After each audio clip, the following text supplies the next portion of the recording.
Baiklah, assalamualaikum warahmatullahi wabarakatuh. Di sini saya akan menjelaskan materi tentang transmisi manual.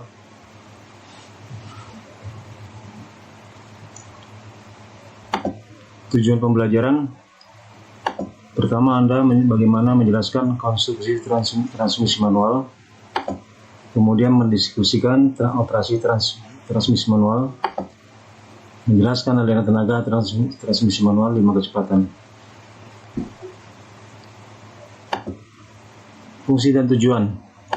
Fungsi dan tujuan transmisi manual yaitu untuk memberikan kecepatan atau rentang gigi netral maju dan mundur.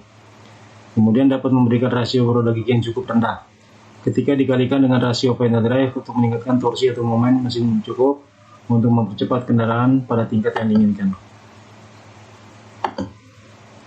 Konstruksi. Kalau kita lihat konstruksi transmisi manual seperti berikut ini. Pertama ada input shaft transmisi, kemudian fourth gear atau gigi kecepatan 4 di sini sebagai input gear driving. Kemudian ada counter gear atau counter shaft, roda gigi kecepatan 3, kecepatan 2, input kecepatan 1, ada output shaft, kemudian roda gigi kecepatan 5. Nah, di sini ada unit synchromess untuk melayani gigi 3 dan 4. Di sini unit synchromess untuk melayani gigi 1 dan 2. Kemudian unit synchromess di sini untuk melayani gigi 5. Nah, kemudian kalau kita perhatikan roda gigi kecepatan ini bentuknya miring. Kalau kita lihat gigi yang lurus ini adalah roda gigi mundur atau reverse gear. Oke.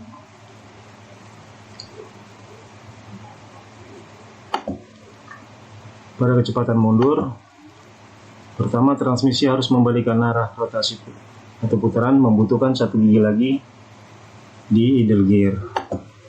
Kemudian ketika satu gigi eksternal menggerakkan gigi yang lain, mereka akan berputar ke arah yang berlawanan.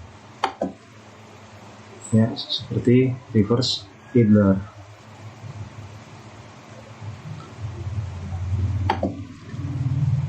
Kalau kita lihat sini seperti gambar dari input shaft transmisi atau input gear.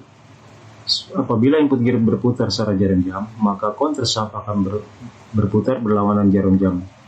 Counter shaft berputar berlawanan jarum jam, maka roda gigi kecepatan ini berputar searah jarum jam, dan output shaft pun berputar searah jarum jam.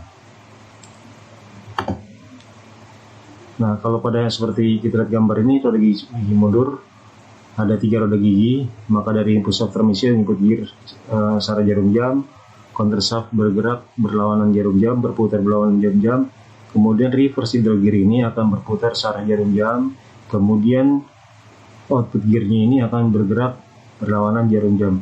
Karena putaran input shaft dan output shaft berbeda, maka kendaraan akan berjalan mundur.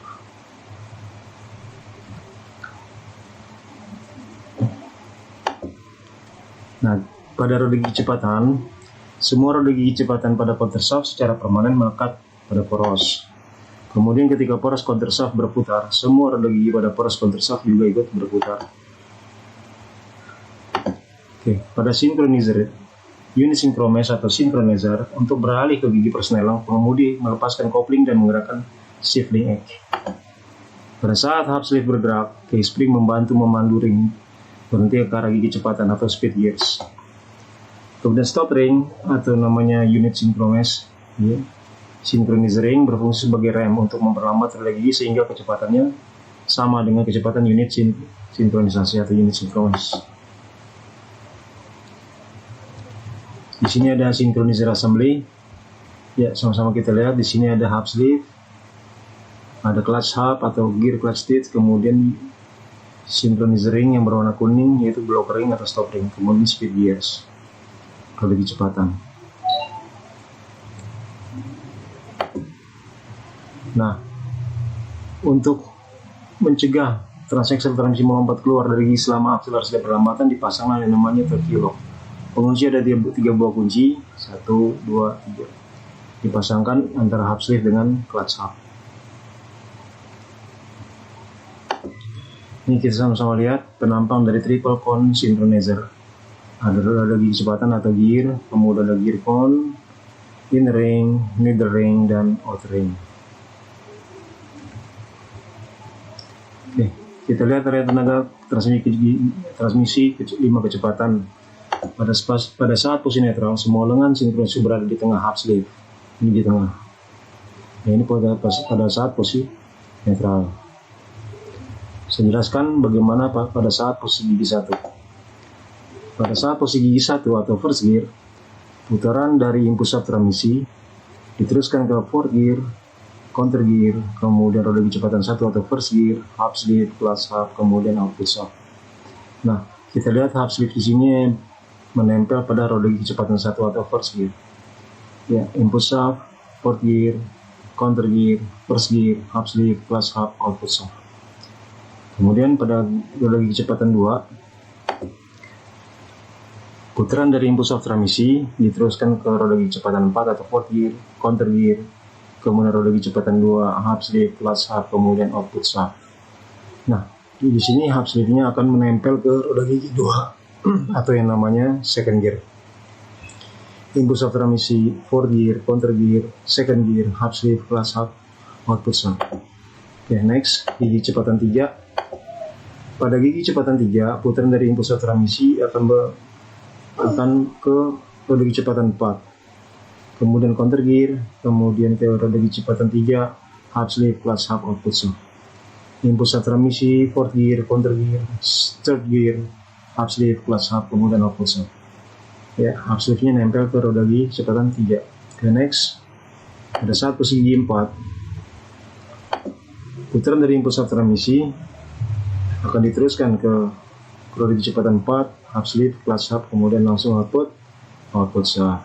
Unit synchronizer-nya, half sleeve-nya akan nempel ke roda kecepatan 4. Lanjut, pada saat posisi gigi 5, half sleeve-nya nempel ke gigi 5, maka putaran dari input shaft transmisi diteruskan ke fourth gear, counter gear, kemudian gigi 5 atau fifth gear, half sleeve, clutch half, kemudian output shaft. Ya, seperti yang ditunjukkan ini, input shaft, fourth gear, counter gear, fifth gear, half sleeve, clutch half, output shaft. Oke, selanjutnya gigi mundur atau reverse gear. Kita lihat, nah reverse gear ini idle gear-nya masuk menghubungkan ke reverse gear. Putaran dari input shaft transmisi gigi 4 atau fourth gear, counter gear, idle gear, reverse gear, kemudian output shaft. Karena putaran antara input dengan output berbeda, maka kendaraan berjalan mundur. Untuk mekanisme tuas, mekanisme shifter ini menggerakkan satu atau dua lengan yang disinkronisasi untuk menggunakan kecepatan gigi yang diinginkan. Selama perpindahan gigi naik atau turun, satu half sleeve disinkronisasi dipindahkan ke netral sebelum half sleeve gigi yang lainnya dipindahkan untuk menggunakan gigi yang diinginkan. Seperti ini gambarnya, garpunya, ya, ada garpu untuk menggerakkan half sleeve. Tergantung posisi gigi 1, gigi 2, gigi 3, gigi 4, 5, dan mundur atau reverse. Oke. Kesimpulan pertama yaitu transmisi menyediakan perangkat roda gigi untuk kecepatan maju dan mundur serta netral. Kemudian rakitan sinkronisasi biasanya memiliki half sleeve, 1 set kunci, 2 cincin pemblokir, dan roda gigi kecepatan di setiap sisi. Kemudian kesimpulan kedua, kapasitas torsi atau momen transmisi ditentukan oleh ukuran roda gigi pada roda gigi dan poros. Kemudian pergeseran transmisi menggunakan hubungan eksternal atau internal yang mencakup penahanan, interlock, dan garpu pergeseran. Buku referensi yang dapat Anda gunakan yaitu pertama buku kurikulum dari 13 SMK, Pembenahan Destinasi dan Distribusi Tenaga, Teknik 1, kemudian Otomotif Teknologi, Principles Diagnosis and Service, 4 editions. Saya rasa cukup. Sekian. Assalamualaikum warahmatullahi wabarakatuh.